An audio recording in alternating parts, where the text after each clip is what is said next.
next session is one-on-one fireside chat with Miss Elham Al Qasim. It's a true honor to host her.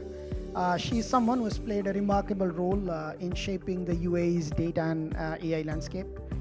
She's currently Chief Strategy and Technology Officer at Majid Al Futtaim. What are these common principles or insights that have guided your approach in unlocking value through data, technology, and nowadays with AI? How do you use AI and data in enriching personalization? Because I think it's a very consumer-focused market and quite competitive in many ways as well. And if you can just give us a bit of insights on how you are using data and AI. So let's take personalization. It's been around for a long time. It's been there since marketers decided they didn't want to spray their ads everywhere and they wanted to follow more of a segmentation approach. And there was big spreadsheets that had a 1-year time lag that were trying to analyze customers. And of course it matured and we entered the age of data analytics and eventually machine learning. And we relabeled this as we've relabeled agentic AI, but we've relabeled it as hyper-personalization. And what have we achieved through hyper-personalization? There's no doubt a lot has been achieved, but perhaps with varying degrees of success.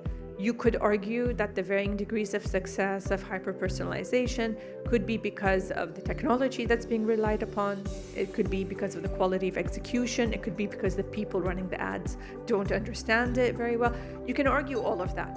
But the question is, have we achieved what we set out to achieve through hyper-personalization? My answer would be absolutely not. And why is that? I go back to my point of root cause and symptom. What have we done? We've probably made the marketer's job somewhat better. We've helped them optimize somehow their budget so that they now can spend more on the customers that matter to them most. And we've probably given them more clarity on conversion rates. Okay, so that makes the marketer's life better. But what does it do for the customer? The root cause is the customer, and our job is to improve the customer's life. And how do we do that? We do that by giving them back the most priceless currency, and that's their time. And that means not only do we stop bombarding them with ads that are irrelevant to them. That's the obvious thing. That's the symptom. But the root cause is that you can start giving them, of course, the ads that they know they need, but ultimately the products and services that they didn't know, but they definitely need. And that's giving them back time. Why? Because ultimately, what we do today is we spend so much time researching. We need to choose between spending the time to improve the quality of the home meal and figuring out the groceries and the menu versus making the most memorable birthday come together, which products you need to have in order and how they're going to come together to make your child's birthday memorable. And even what would be the next most memorable gift for the anniversary for your husband. These are all choices and they're all time, and time is finite, and we're talking about most households being double income and families getting smaller because of the pressure on time. And so our ability to leverage AI comes in at this point. It's the point where we truly change lives by giving the customer what they definitely need, but they didn't have the time to figure out, and thereby improving their quality of life.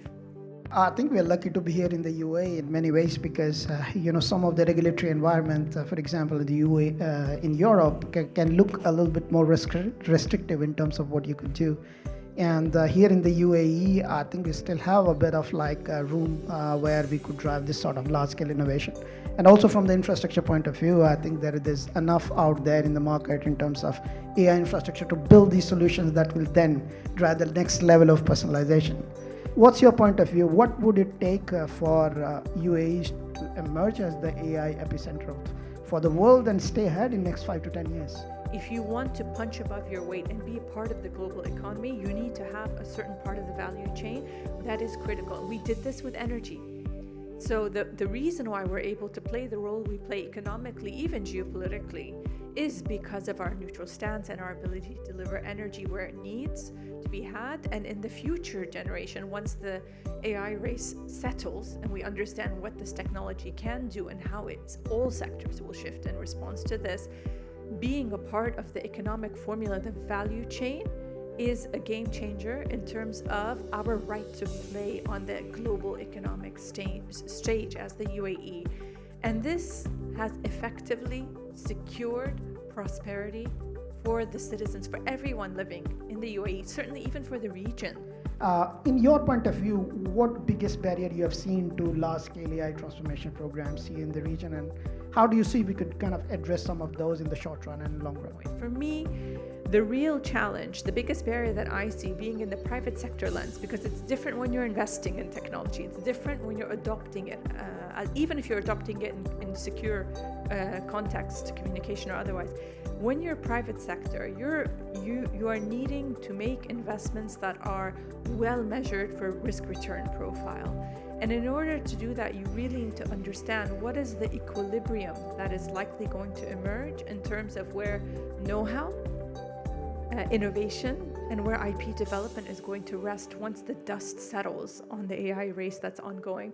Do I align myself to US-based companies? Do I align myself to Chinese-based companies?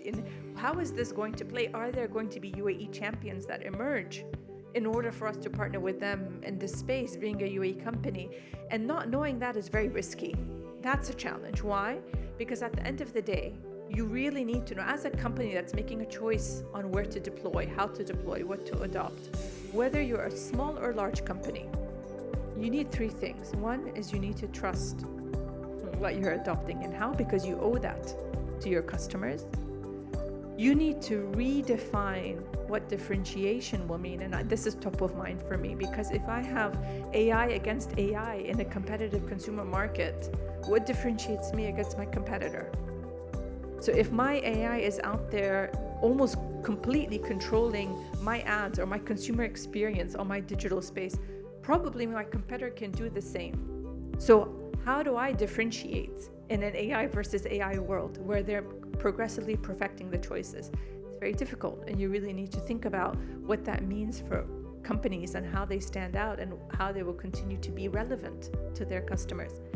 And the last thing I would say is, we need to understand wherever the geo-economic boundaries settle, what will that mean for me as a business? We're a company, for example, that exists in 14 countries, and our consumers say different things to us in each of those 14 countries in terms of their needs.